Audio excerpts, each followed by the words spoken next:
My name is Jolene Carter, and at 36 years old, I learned something heartbreaking about the people I loved most. To my family, I wasn't a daughter. I wasn't a sister. I wasn't even a person. I was a solution. The realization came on the worst day of my professional life. That Friday morning, I sat in my office staring at a message that had just erased nearly a quarter of my company's yearly income.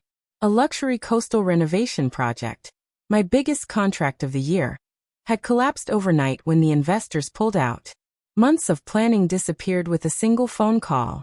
I should have been devastated. Instead, I took a deep breath and closed my laptop. I've spent my entire career rebuilding homes destroyed by storms. Rotting foundations, collapsed roofs, water damage that looked impossible to fix. When you do that kind of work long enough, you learn something important. Everything can be rebuilt. Even disasters. What bothered me wasn't the lost money. It was knowing that when I told my family, nobody would ask how I felt. And sadly, I was right. 3 hours later, I pulled into the driveway of my parents' house. For 18 months, I had been driving back and forth every weekend after my father's heart attack. I helped with bills, repairs, groceries, appointments, anything they needed. I never complained. Family helps family. At least that's what I believed. But the moment I stepped inside, I knew something was wrong. My cousin's truck was parked outside. My sister's boyfriend's car sat beside it. The living room was full, and every face turned toward me at once. No one smiled. No one asked how my day had been. My younger sister Brittany looked up from her phone and said the first words I heard. "So it's true.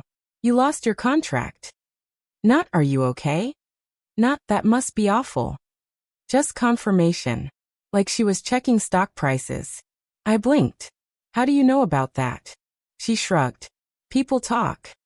Then she looked directly at my mother. "So who's paying my car payment now?" The room went silent. I wish I could tell you she was joking. She wasn't. My mother sighed dramatically and folded her hands together. "We'll figure something out." Those words hit harder than the contract loss. Because they weren't talking about my future. They were talking about Brittany's. Again. Everything was always about Brittany. Her bills. Her problems. Her dreams. Her mistakes. And somehow, I always ended up paying for them. I stood there exhausted from the drive, exhausted from work, exhausted from years of being the responsible one. Yet nobody noticed. Nobody cared. My father finally walked into the room carrying a cardboard moving box. At first, I thought he was cleaning. Then he placed it on the coffee table. And my stomach dropped. "Brittany and Cody need more space," he said quietly. I stared at him. "What?" "They're talking about getting married." I couldn't believe what I was hearing. My mother jumped in before he could continue. "Your sister needs your room." I laughed. Not because it was funny. Because it was so unbelievably cruel. "You mean the room I've been living in while helping you?" My mother's expression never changed. "You'll figure something out." There it was. The sentence that had followed me my entire life. You'll figure something out. Translation? Nobody else has to care because Jolene always survives. Nobody has to protect Jolene because Jolene is strong. Nobody has to help Jolene because Jolene will handle it. The stronger I became, the more invisible I became. I watched my father walk into my room and begin folding my clothes into the box. The same man who taught me how to swing a hammer. The same man I drove 3 hours every weekend to help. The same man whose medical bills I quietly paid. And now he was packing my life into a cardboard box like I was a guest who had overstayed her welcome. Something inside me broke. Not loudly. Not dramatically. Just quietly. Like a rope stretched too tight for too long. I picked up the box myself. No tears. No screaming. No begging. I walked toward the front door. Behind me, nobody tried to stop me. Nobody apologized. Nobody asked where I was going. As I stepped outside, my mother called after me. "Don't make this into something bigger than it is." I stopped. For a moment, I almost turned around. Almost. Then I realized something. They truly believed I would come back. They thought I would keep paying. Keep helping. Keep sacrificing. Because that's what I had always done. What none of them knew was that I had a secret. A life they had never bothered to ask about. A life waiting for me 3 hours away on the coast. And before this story was over, that secret would change everything they thought they knew about me. What I didn't realize yet was that my family had been hiding a much bigger secret of their own. One that had my name written all over it. And when I finally discovered it, nothing in our family would ever be the same again. The drive back to the coast should have broken me. 3 hours alone on a dark highway after being pushed out of my parents' house. 3 hours to replay every painful moment. 3 hours to cry. But I didn't cry. I drove. And I thought. By the time the familiar smell of salt water drifted through my open window, something inside me had changed. For years, I had been living 2 separate lives. One was the version my family knew. The dependable daughter. The responsible sister. The emergency contact. The wallet. The fixer. The other life? They never cared enough to ask about it. They assumed I worked construction. That was all they knew. And all they ever wanted to know. The truth was very different. I owned a restoration company that specialized in rebuilding coastal properties damaged by storms. I had spent more than a decade building that business from nothing. Long days. Long nights. Missed holidays. Missed vacations. Sacrifices nobody ever saw. Or appreciated. When I finally pulled into town, the ocean stretched across the horizon like a dark blanket beneath the moonlight. For the first time all day, I could breathe. This place felt like home. Not because it was perfect. Because it was mine. I parked outside my office and noticed the lights were still on. That didn't surprise me.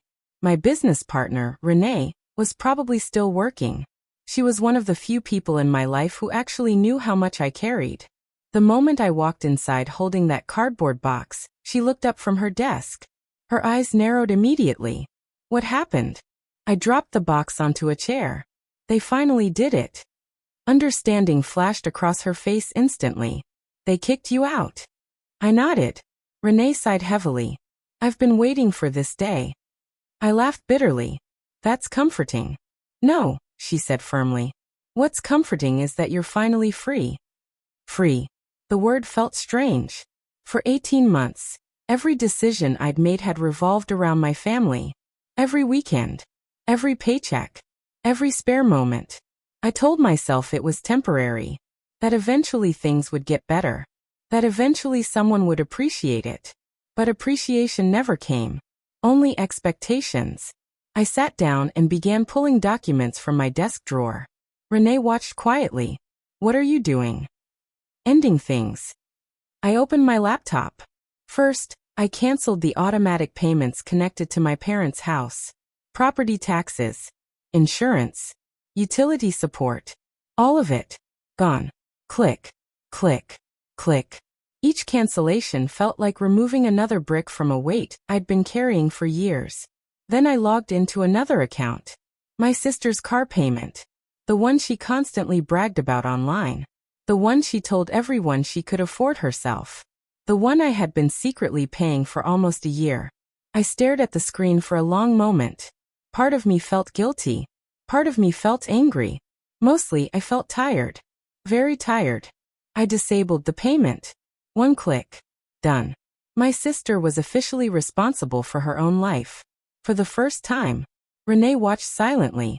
Then she smiled. About time. I leaned back in my chair and rubbed my eyes. The room suddenly felt very quiet. Not peaceful. Just unfamiliar. For years, I had measured my value by how much I could do for other people. If someone needed help, I helped. If someone needed money, I found it. If someone had a crisis, I solved it. I thought that made me a good daughter. A good sister. A good person. But somewhere along the way, helping became expected. And expected became required. Until eventually nobody even thanked me anymore. They just handed me the bill. My phone buzzed. A text from Brittany. No greeting. No apology. No concern. Just one sentence. Don't forget my insurance payment is due Monday. I stared at the screen. Then laughed. Actually laughed.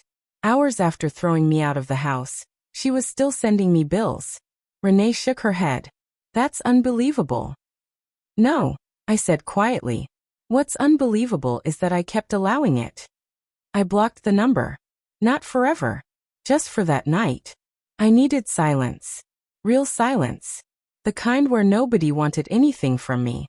The kind where my worth wasn't attached to a payment, a favor, or a sacrifice. That night I sat alone in my apartment overlooking the water. The cardboard box from my childhood bedroom sat in the corner. Inside were old photographs. A few books. Some clothes. And memories that suddenly felt much heavier than the box itself. As I unpacked, something small slipped from between two folders. A key. Silver. Old. Worn from years of use. I picked it up and smiled. Because unlike my family, this key represented something they knew nothing about. A secret. A place. A promise I had been protecting for years. And for the first time, I wondered if it was finally time to reveal it. What I didn't know was that while I was ending financial ties to my family, a much darker problem was already waiting for me. Somewhere in my parents' house, a letter had arrived. A letter connected to a debt. A debt carrying my name. And within days, I would discover that being used as my family's wallet was only half the story. The other half was far worse. Because somebody in that house had already taken something from me that I never agreed to give. For 2 days, my phone barely stopped vibrating. Calls from my mother. Texts from Brittany. Even a voicemail from Cody, which was strange because Cody never called me unless he wanted something. I ignored every one of them. Not because I was angry. Because for the first time in years, I wanted to hear my own thoughts instead of everyone else's demands. Something unexpected happened during those 2 days. I felt lighter. The world didn't end because I stopped fixing everyone's problems. The sky didn't fall because I stopped paying everyone's bills. In fact, life felt strangely peaceful. Until Wednesday morning. That's when my cousin Mason called. Unlike most people in the family, Mason never played games. If he called, there was usually a reason. "Hey," he said. "You sitting down?" My stomach tightened. What happened? There was a pause. Then he exhaled. "A bank letter showed up at your parents' house." I frowned. "So, your mom looked terrified." That got my attention. My mother wasn't easily frightened. She usually found someone else to worry for her. "What kind of letter?" I asked. "I don't know exactly. Something about missed payments." I leaned back in my chair. "Missed payments on what?" "That's the weird part." His voice lowered. "Your name came up."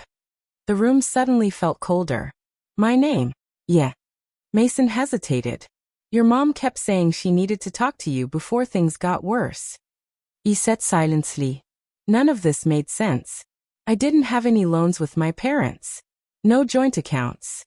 No shared credit cards. Nothing. At least, nothing I knew about. After hanging up, I tried convincing myself it was probably a misunderstanding. Maybe a clerical error. Maybe junk mail. Maybe nothing. But a feeling settled deep in my stomach. The kind that tells you trouble is already moving toward you. That afternoon, Brittany finally reached me from a different number. The second I answered, she launched into her usual routine. "My car insurance is overdue." No hello. No apology. No concern. Just another bill. I closed my eyes. "Brittany." "What? Do you know where I am right now?" "What kind of question is that?" "I'm sitting in my office trying to figure out why a bank is sending letters with my name to Mom's house." Silence. For the first time she sounded nervous. "What letter?" I noticed it immediately. The hesitation. The uncertainty. The way her voice changed. "You tell me." "I don't know anything about it." Too fast. Too defensive. I knew my sister. She was lying. Before I could press further, I heard voices in the background. One of them belonged to Cody. And one sentence slipped through before Brittany muted the phone. "Don't tell her about the loan." Every muscle in my body froze. The loan. Not alone. The loan. As if there was only one. As if everyone already knew about it except me. "Brittany." My voice was calm. Dangerously calm. "What loan?" "No loan." I heard Cody. "You heard wrong." "Brittany." The silence stretched longer this time. Then she hung up. Just like that. No explicación. No denial. Nothing. I stared at the phone. My heart was beating harder now. Not from fear. From realization. Everybody knew something. Everybody except me. That evening, I pulled my credit reports. All 3 agencies. Every account. Every line. Every inquiry. I checked everything. At first, nothing looked unusual. Then I found it. One account. A home equity credit line. Opened nearly 2 years earlier. My breath caught. I stared at the screen. The account listed an address. My parents' house. I read it again. And again. And again. The balance was enormous. Far larger than anything my parents could afford. Worse, several payments had been missed. The account was falling into default. But that wasn't the part that made my hands shake. The account listed 2 borrowers. My mother. And me. I felt sick. I had never signed for this. Never applied. Never agreed. Never even heard about it. Yet somehow my name sat right there beside hers. Legally attached. Legally responsible. My phone slipped from my hand onto the desk. Suddenly dozens of small moments from the past began replaying in my head. A strange lender letter that arrived last year. My mother insisting it was junk mail. A bank representative refusing to discuss details. A signature request that had seemed odd at the time. Tiny pieces. Scattered clues. Pieces I never connected. Until now. I immediately called an attorney. Within 24 hours, we obtained copies of the original paperwork. The moment I saw the documents, my worst fear became reality. There was a signature on the application. My name. My handwriting. At least a poor imitation of it.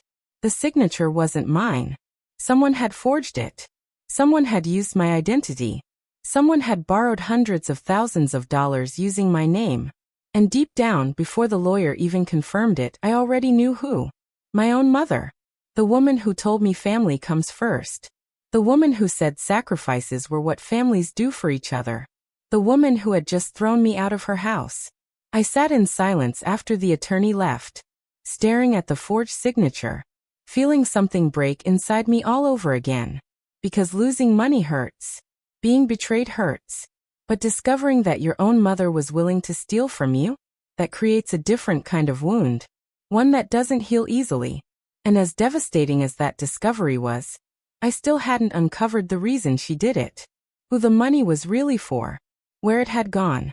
And when I finally learned the truth, I realized the betrayal was bigger than I ever imagined. Because this wasn't just about a loan. It was about a secret that had been funding my sister's entire life for years. I barely slept that night. Every time I closed my eyes, I saw the forged signature. My name. My responsibility. My future. All tied to a loan I had never agreed to. What hurt the most wasn't the money. It was realizing how long it had been happening. For nearly 2 years, someone had been making decisions with my identity, while smiling at me across dinner tables. Someone had watched me drive 3 hours every weekend to help the family. Someone had accepted my support while secretly taking even more. And that someone was my own mother. The next morning, my attorney called. We traced some of the spending. I gripped the phone tighter. And there was a pause. I think you should sit down. That was never a good sign. He said. Then I listened. One transaction after another appeared in the report. Large withdrawals. Luxury purchases. Equipment financing. Vehicle expenses. Personal loans. Vacation bookings. Credit card payoffs. The list seemed endless. At first, none of it made sense. My parents weren't wealthy people. They lived modestly. So where had all this money gone? Then my attorney said a name. Brittany. My stomach dropped. Of course. Everything always came back to Brittany. The report revealed that a huge portion of the money had been used to support my sister and her boyfriend. The truck Cody couldn't afford. The failed business idea he kept talking about. The expensive furniture. The designer handbags Brittany proudly posted online. The engagement venue they had almost booked. The countless little luxuries neither of them had jobs stable enough to support. I stared at the pages spread across my desk. Page after page. Expense after expense. And suddenly years of confusion started making sense. The vacations. The shopping sprees. The constant upgrades. I'd always wondered how they managed it. Now I knew. They weren't managing it. They were spending borrowed money. My borrowed money. The realization hit harder than I expected. Not because of the amount. Because of what it represented. Every sacrifice I'd made suddenly looked different. Every weekend I spent fixing my parents' house. Every late-night drive. Every canceled vacation. Every extra shift. While I was working myself to exhaustion, they were using my identity to fund someone else's lifestyle. I felt physically sick. My phone rang. Mom. For a moment, I considered ignoring it. Then I answered. What have you done? She demanded immediately. No griting. No explanation. Just anger. What have I done? You've got lawyers involved. The irony almost made me laugh. You forged my signature. I did what I had to do for this family. I sat in stunned silence. No apology. No denial. Nothing. Just justification. As if stealing from me was somehow reasonable. Mom, I said quietly, you committed fraud. Her voice hardened. You don't understand. No.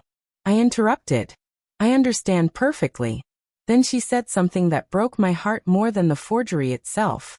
I was trying to help your sister. There it was. The truth. Simple. Honest. Painful. She wasn't protecting the family. She wasn't saving the house. She wasn't handling an emergency. She was protecting Brittany. Again. The same story. The same choice. The same daughter. I closed my eyes. For a moment, I was 10 years old again. Watching Brittany receive gifts while I got responsibility. Watching Brittany make mistakes while I cleaned them up. Watching Brittany get protected while I got expectations. Nothing had changed.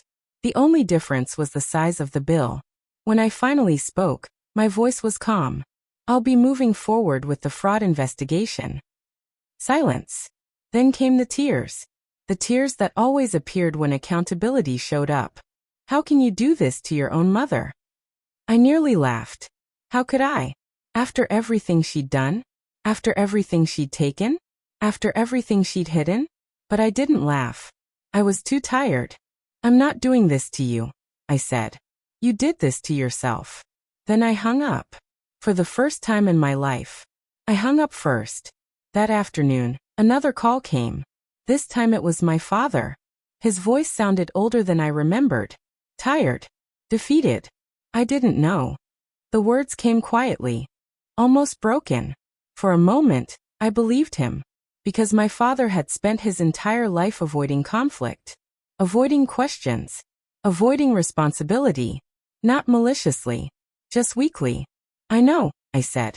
And I did. That was the tragedy of my father. He wasn't cruel. He just never stood up when it mattered. Not for me. Not for himself. Not for anyone. He sighed heavily. Your mother thought she could fix things later. I stared out the office window toward the ocean. That's the problem. What? Everyone always thought I'd fix things later. The silence that followed lasted several seconds. Because deep down he knew it was true. The entire family had built their lives around one assumption. Jolene will handle it. Jolene will pay. Jolene will solve it. Jolene will stay. But for the first time, I wasn't fixing anything. And they didn't know how to survive without that. After we hung up, I sat alone in my office. The fraud investigation was moving forward. The loan was unraveling. The truth was finally coming into the light. But strangely, that wasn't what occupied my thoughts. Instead, I found myself thinking about my grandmother. The one person in the family who had always seen me. The one person who never asked for money. Never asked for favors. Never made me earn her love. I hadn't visited her since leaving the house. And suddenly, more than anything, I wanted to see her. What I didn't know was that one conversation with my grandmother would uncover a forgotten family secret. A secret hidden for decades. One that would eventually lead me to a place neither my mother nor Brittany ever imagined I owned. And when that secret surfaced, everything would begin to change. 3 days after speaking with my father, I drove back to my hometown. Not for my mother. Not for Brittany. And certainly not for the drama waiting inside that house. I went for my grandmother. The entire drive I kept thinking about something. When everything in my life had fallen apart, the one person I wanted to see was the same person who had never asked me for anything. Funny how that works. The people who demand the least often mean the most. I parked down the street instead of in the driveway. The last thing I wanted was another confrontation with my mother. I slipped through the side entrance and quietly made my way toward the back room where my grandmother spent most of her days. The moment she saw me, her entire face lit up. There are smiles people give out of politeness. And then there are smiles that make you feel like you've finally come home. My grandmother's smile was the second kind. "There's my girl," she said softly. My chest tightened. Because after everything that had happened recently, those 3 words meant more than she could possibly know. I sat beside her chair and took her hand. Her skin felt thinner than I remembered. More fragile. Age had slowly stolen pieces of her strength, but it had never touched her heart. We spent almost an hour talking about ordinary things. Birds outside her window. A television show she liked. The flowers blooming near the porch. Nothing important. And somehow everything important. For the first time in weeks, I felt peaceful. Eventually she looked toward the window. The smile faded slightly. 80th birthday next month. I nodded. That's a big milestone. She laughed quietly. At my age, every birthday is a big milestone. We both smiled. Then she became thoughtful. The room grew quiet. After a while, she spoke again. "You know what I miss most?" I expected her to mention my grandfather, or her health, or her younger years. Instead, she surprised me. "My house." I looked at her. "What house?" Her eyes softened. "The one by the ocean." Something about her voice made me sit up straighter. I'd heard bits and pieces of family stories growing up, but never the full version. She stared out the window as if she could still see it. "Your grandfather and I bought it when we were young." A small smile appeared. We didn't have much money, but we had dreams. I listened quietly. The porch faced the water. She closed her eyes. Every evening we'd sit there and watch the sunset. For a moment she seemed somewhere else entirely. Somewhere decades away. The happiest years of my life happened on that porch. Then her smile disappeared. We lost it during hard times. I didn't interrupt. Some losses deserve silence. We thought we'd get it back someday. Her voice cracked. But someday never came. The sadness in her eyes hit me harder than I expected. Not because she lost a house. Because she lost what the house represented. A life. A memory. A piece of herself.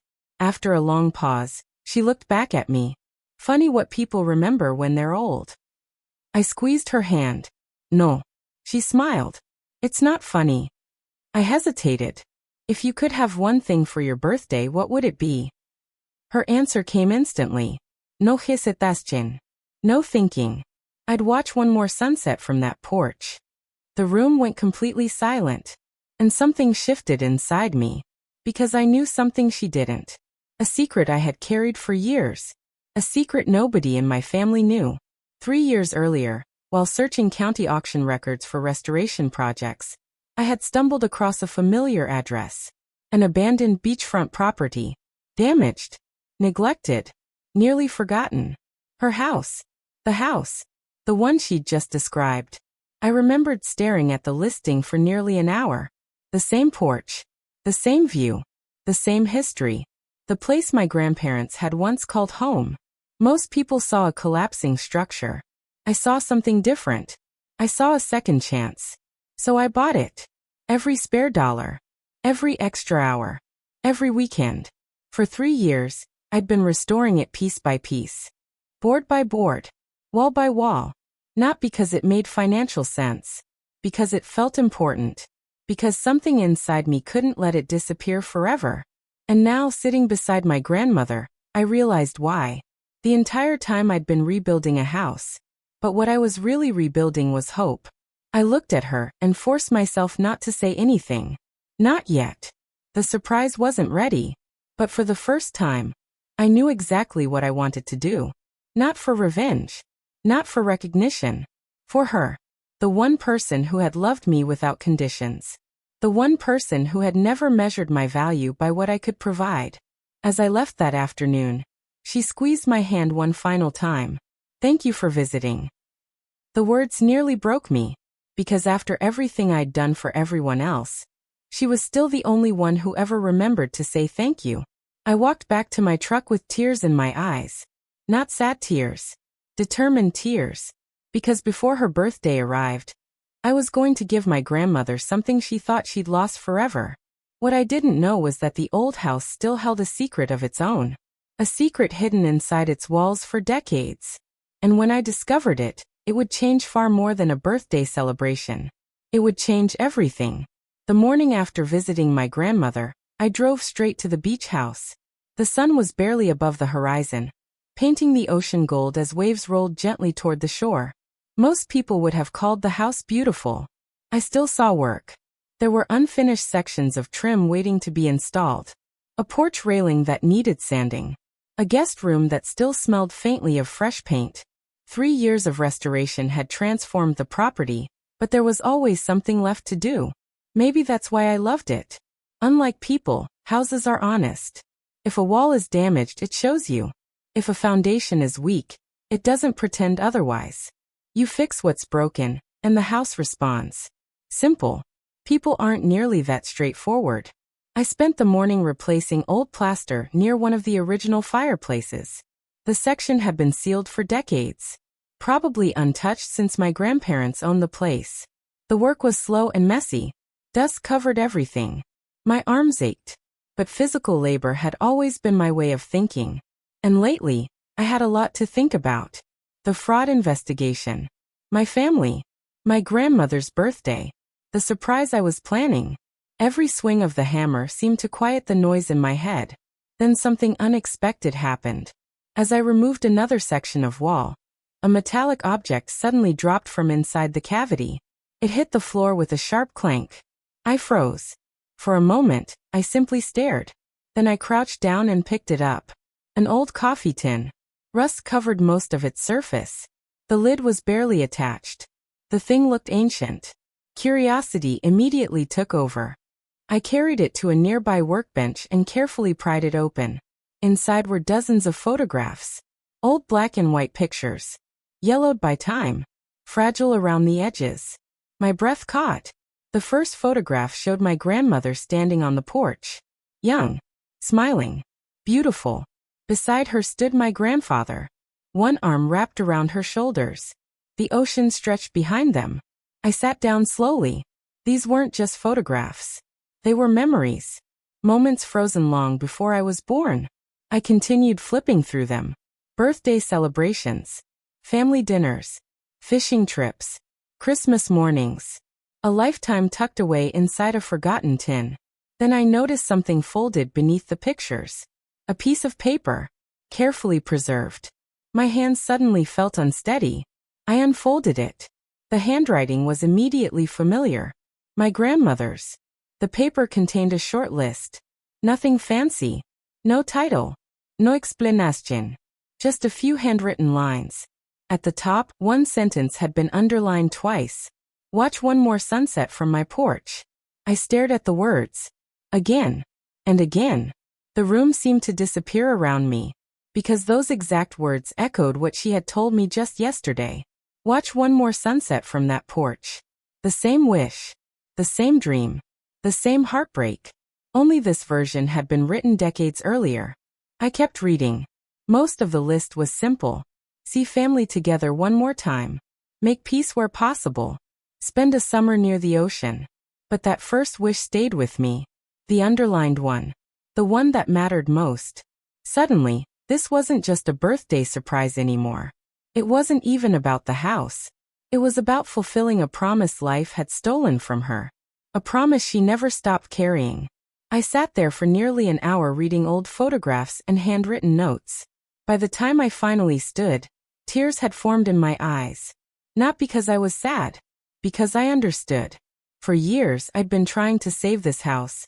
What I hadn't realized was that the house had been saving something too. Her memories. Her hopes. Her unfinished dream. That afternoon, I called my attorney. I need to prepare some documents. There was a brief pause. What kind of documents?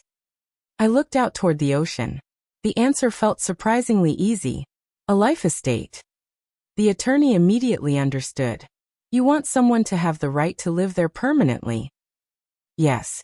For whom? I smiled. My grandmother. The silence on the other end felt warm.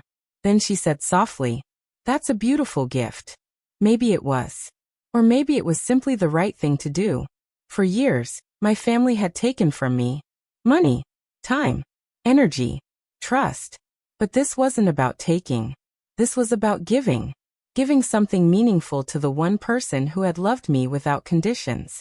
The paperwork process began that same week. Quietly, carefully, legally. Nobody in my family knew. Not my mother. Not Brittany. Not even my father. The surprise belonged to my grandmother alone. Or at least, that was the plan. Because 2 days later, something happened that nearly made me laugh out loud. A booking request appeared in my company inbox. Someone wanted to rent the beach house for an 80th birthday party.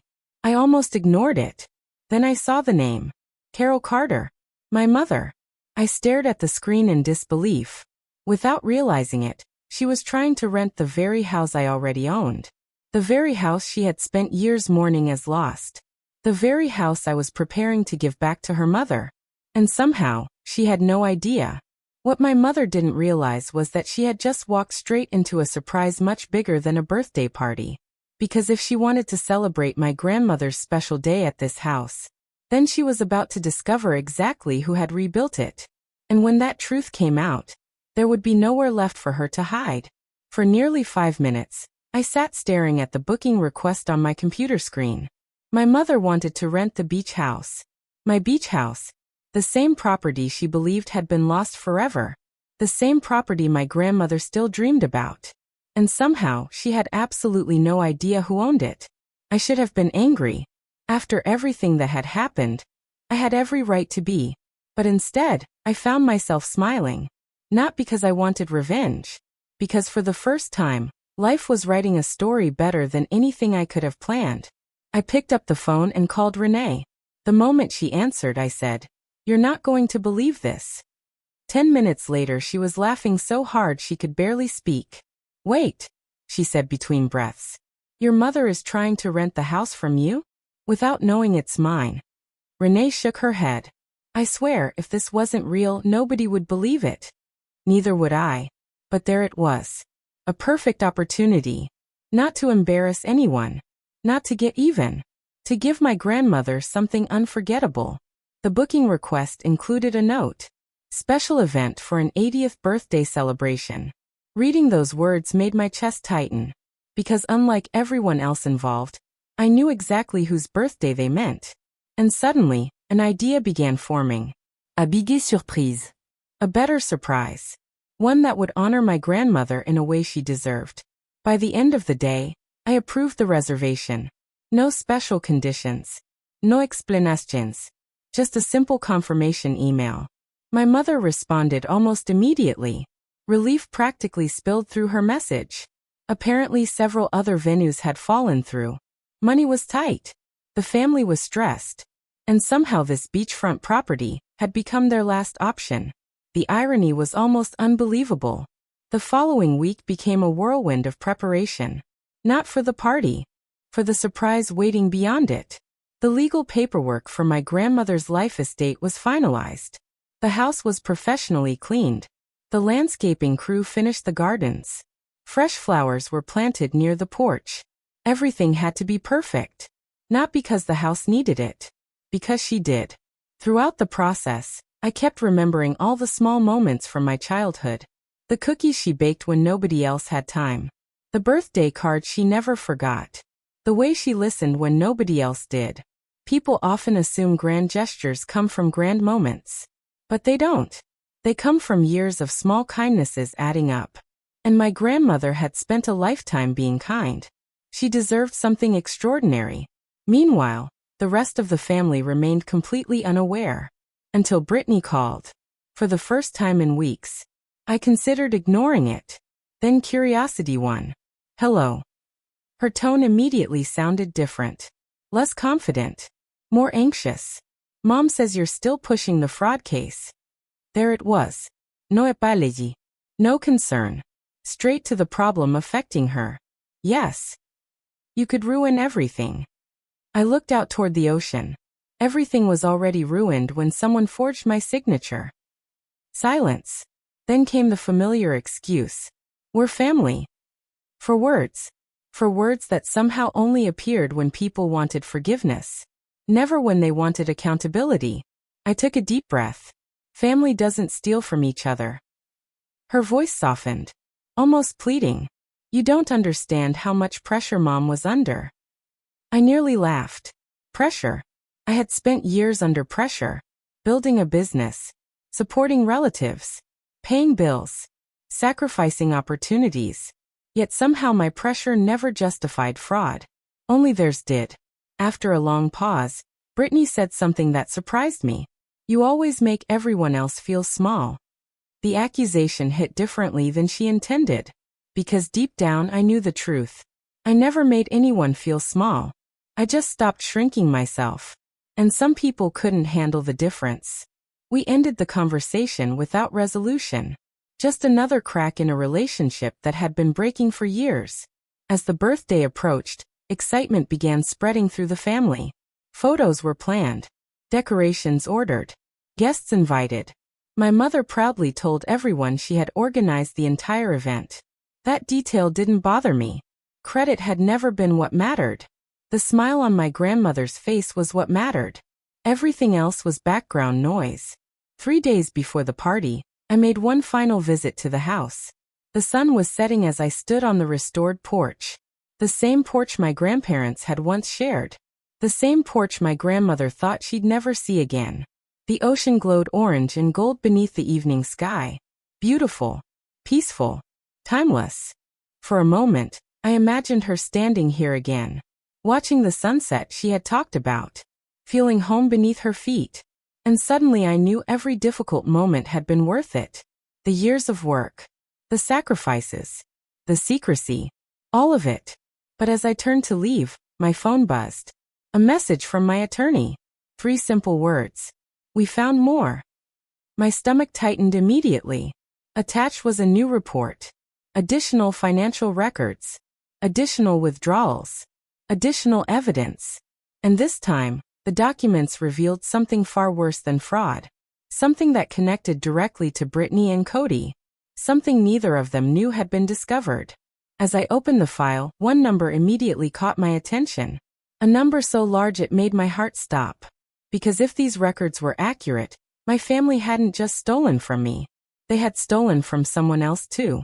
And when that truth came out at the birthday party, the celebration everyone was planning was about to become something nobody would ever forget. I didn't sleep much after receiving my attorney's message. 3 words kept replaying in my mind. We found more. The report sat on my kitchen table long after midnight. I had opened it twice. Then closed it. Then opened it again. Part of me wanted answers. Another part wasn't sure I was ready for them. Eventually, curiosity won. I sat down with a cup of coffee and began reading. Within minutes, my stomach sank. The fraud investigation had uncovered additional transactions connected to the home equity loan. But that wasn't the shocking part. The shocking part was where some of the money had gone. Over the past 2 years, large sums had been transferred into accounts connected to Cody's failed business ventures. Not one business. Several. Each one launched with excitement. Each one collapsing within months. And each failure quietly covered by money that never belonged to them. My money. But it got worse. Much worse. The investigators discovered unpaid vendor invoices, personal debts, and financing agreements that had never been disclosed. Some creditors were still searching for repayment. Others had already begun legal action. The total amount was staggering. For years, Brittany and Cody had been living a lifestyle that existed almost entirely on borrowed money. Money supported by lies. Money supported by fraud. Money supported by someone else's sacrifice. Me. I leaned back in my chair and stared at the ceiling. Not angry. Not shocked. Just exhausted. Because the deeper we dug, the more obvious the truth became. This wasn't one bad decision. This was years of bad decisions. Years of entitlement. Years of believing someone else would eventually clean up the mess. The same pattern repeated over and over. And every road somehow led back to me. A few hours later, my attorney called. There may be another issue. I almost laughed. At that point, another issue felt inevitable. What now? The records suggest your mother wasn't the only person aware of the fraud. Silence. Then I asked the question I already knew the answer to. Brittany. We can't prove direct involvement yet. Yet. That single word carried weight. Enough weight to make my chest tighten. Because deep down, I had spent weeks trying to protect one belief. That maybe Brittany hadn't known. Maybe she'd simply benefited from it. Maybe she'd been selfish, careless, irresponsible, but not dishonest. The report was slowly destroying that hope. That afternoon, I drove to the beach house. The birthday celebration was only days away. Workers were setting up tents. Florists were delivering arrangements. Everything looked beautiful, exactly the way my grandmother deserved. As I walked through the property, I tried focusing on the good things. The ocean, the gardens, the restored porch. But my thoughts kept returning to the investigation. Eventually Renee found me standing near the water. You look like you're carrying the world. I handed her the report. She read quietly, then exhaled. Wow. Yeah. Do you think Brittany knew? The question lingered between us. For a long moment, neither of us spoke. Finally I shrugged. I don't know anymore. And that was the truth. I didn't know. Maybe she'd known everything. Maybe she'd known part of it. Maybe she'd chosen not to ask questions because the answers would ruin the lifestyle she enjoyed. Whatever the reality was, it hurt. Because despite everything, Brittany was still my sister. Part of me kept searching for a reason to believe she wasn't completely responsible. But evidence doesn't care about emotions. Evidence simply tells the truth. The next morning, another surprise arrived. My father called. His voice sounded strained. Older. Defeated. Can we meet? I almost said no. Then something stopped me. Maybe it was curiosity. Maybe it was compassion. Maybe it was the memory of a man who had once taught me how to build things with my hands. We agreed to meet at a small diner near the highway. When I arrived, he looked exhausted. Dark circles beneath his eyes. Shoulders slumped. Like someone carrying years of regret. For several minutes, neither of us spoke. Then he finally looked up. I failed you. The words hit harder than I expected. Not because they were dramatic. Because they were honest. The kind of honesty I'd waited my entire life to hear. He stared down at his coffee. I kept telling myself things would get better. His voice cracked slightly. I kept convincing myself your mother would fix it. I remained silent. Because sometimes silence says more than arguments ever can. Tears filled his eyes. The first time I'd seen that happen since I was a child. I should have protected you. There it was. The truth. Simple. Painful. Years late. But true. For a moment, neither of us moved. Then I reached across the table and squeezed his hand. Not because everything was forgiven. Because healing has to start somewhere. When we finally left the diner, my father stopped before getting into his truck. There are things you still don't know. I frowned. What things? His expression changed. Fear. Real fear. I found something in your mother's desk. My heart immediately began racing. What? He swallowed hard. Then said 6 words that changed everything. She kept copies of everything. Every document. Every signature. Every transaction. Every lie. Proof. The kind of proof that could destroy the entire story my mother had spent years creating. And suddenly I realized the birthday party was no longer just about celebrating my grandmother. It was becoming something much bigger. Because hidden inside a desk drawer sat evidence that could expose every secret. Every betrayal. Every stolen dollar.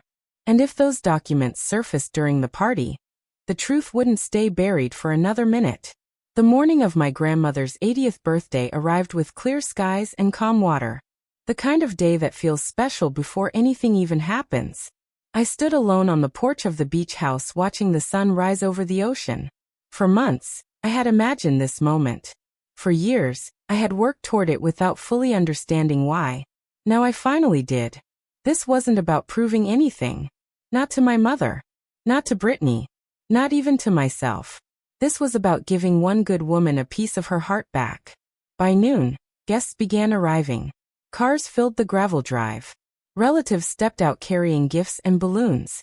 Laughter drifted through the air. The property looked beautiful. White tents lined the lawn. Fresh flowers surrounded the walkways. The ocean sparkled behind everything like a painted backdrop. And still, almost nobody knew who owned the place. Including my mother. Especially my mother. I watched from inside as she moved from table to table greeting guests. Accepting compliments. Explaining how difficult it had been to organize everything. Taking credit for details she knew nothing about. Oddly enough, it didn't bother me anymore. A few weeks earlier, it would have. Now, I had bigger things on my mind. Then my grandmother arrived. The moment her car turned into the driveway, the entire atmosphere changed. Everyone gathered near the entrance. Smiling. Waiting. The car door opened slowly. My father helped her out. And then she saw it. The house. Not just a beach house. Her house. The color drained from her face. For several seconds, she simply stood there staring. Motionless. Speechless. Like someone seeing a ghost. No. The word escaped as little more than a whisper. Tears immediately filled her eyes. She took one shaky step forward. Then another. And another. Until suddenly she was walking faster than anyone expected. Her hands trembled as she reached the porch. She touched the railing. Ran her fingers along the wood. Looked toward the ocean. Then covered her mouth. Oh my goodness. Nobody spoke. Nobody wanted to interrupt the moment. Because every person standing there could see what was happening. She wasn't looking at a building. She was stepping back into her memories. Back into her life. Back into a place she thought was gone forever. The tears came freely now. Not sad tears. The kind that appear when something broken finally becomes whole again. I walked toward her slowly. She turned. Our eyes met. And somehow she knew. Before I said a single word. She knew.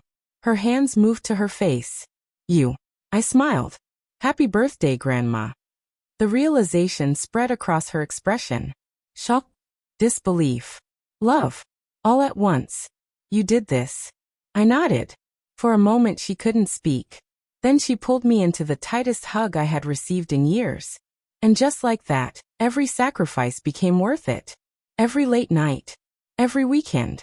Every difficult decision. Worth it. The guests applauded. Several relatives wiped tears from their eyes. Even my father looked emotional. But across the crowd, I noticed something different. My mother. She looked confused. Completely confused.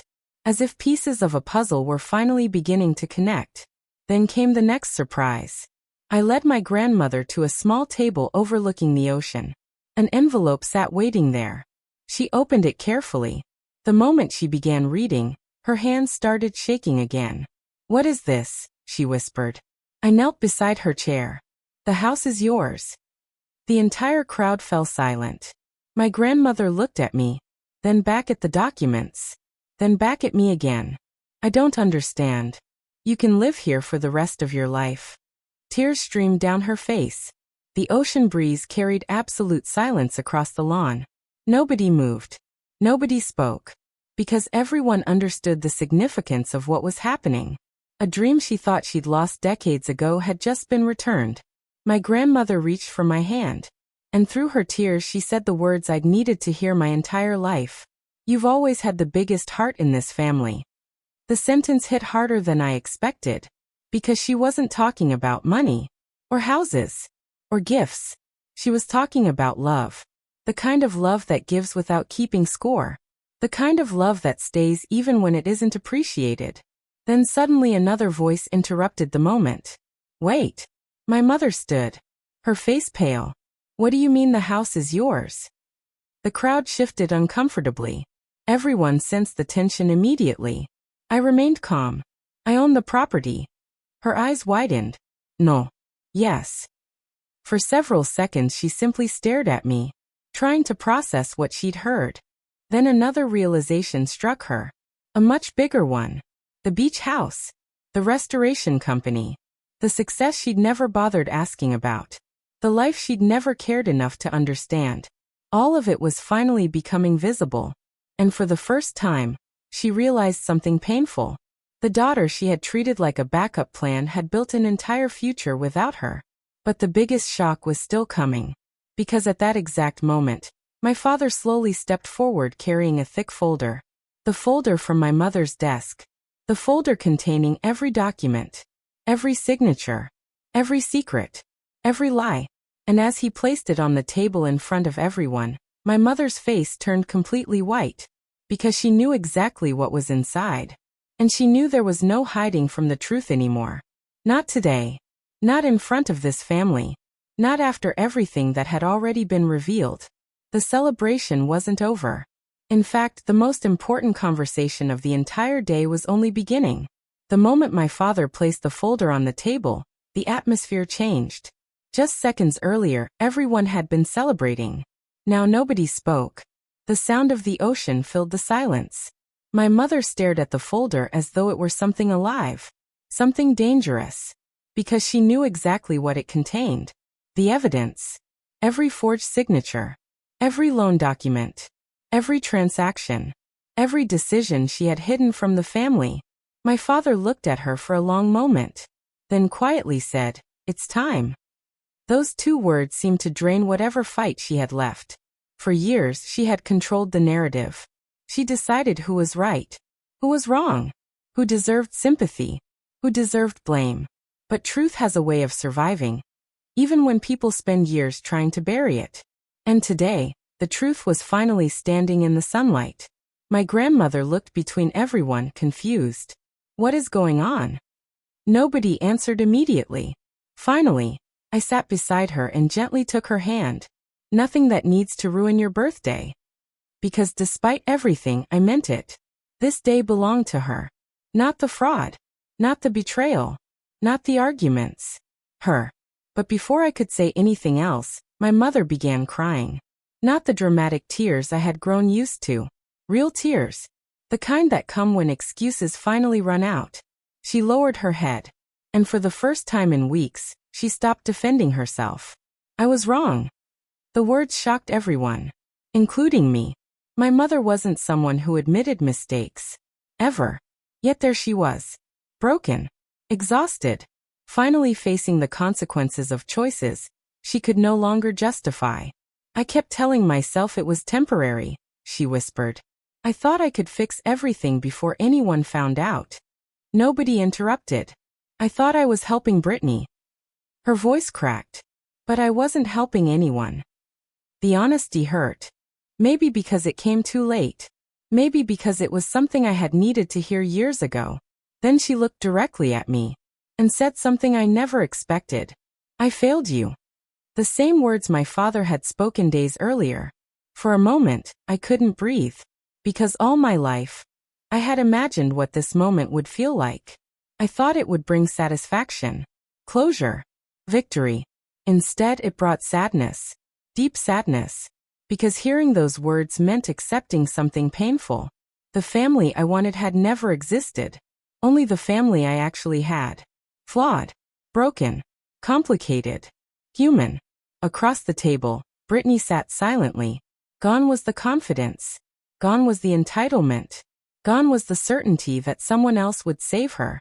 For the first time, she looked scared. Not of punishment.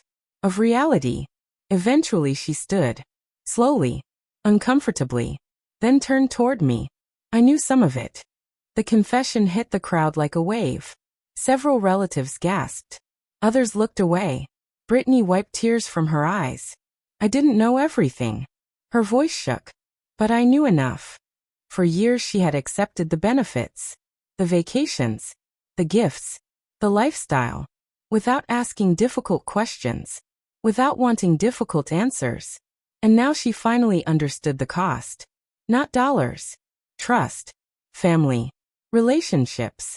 Things much harder to rebuild. The silence that followed felt endless. Then my grandmother unexpectedly spoke. Softly. Calmly. With more wisdom than anyone else at the table. People make mistakes. Everyone looked at her. She folded her hands together. The important question is what happens next. Not what happened. What happens next? The simplicity of those words was powerful, because she understood something the rest of us had forgotten. The past cannot be changed. Only the future can. My attorney would continue handling the legal matters. The fraud investigation would move forward. Consequences would still exist. Accountability would still matter. Forgiveness does not erase responsibility, and responsibility does not erase forgiveness. Both can exist together. That afternoon, something unexpected happened. No dramatic arguments. No screaming. No public humiliation. Just honesty. For the first time in years. Real honesty. As the sun slowly began setting, guests drifted toward the porch. The same porch my grandmother had dreamed about. The same porch she thought she'd never see again. The ocean stretched endlessly before us. Golden light danced across the water. Beautiful. Peaceful. Perfect. My grandmother sat quietly in her chair watching the horizon. A gentle smile rested on her face. The smile of someone whose heart was finally at peace. Then she reached for my hand. Do you know what my favorite part is? I smiled. The house. She shook her head. The sunset. Again she shook her head. Then she squeezed my hand. You. Tears immediately filled my eyes. Not because of the compliment. Because of what it meant. All my life, I had worked so hard trying to earn love. Trying to prove my worth. Trying to be enough. And in the end, the person who loved me most had never required proof. Only presence. Only kindness. Only me. As the sun disappeared beneath the horizon, I realized something important. People will disappoint you. Sometimes the people closest to you. Sometimes the people you would sacrifice everything for.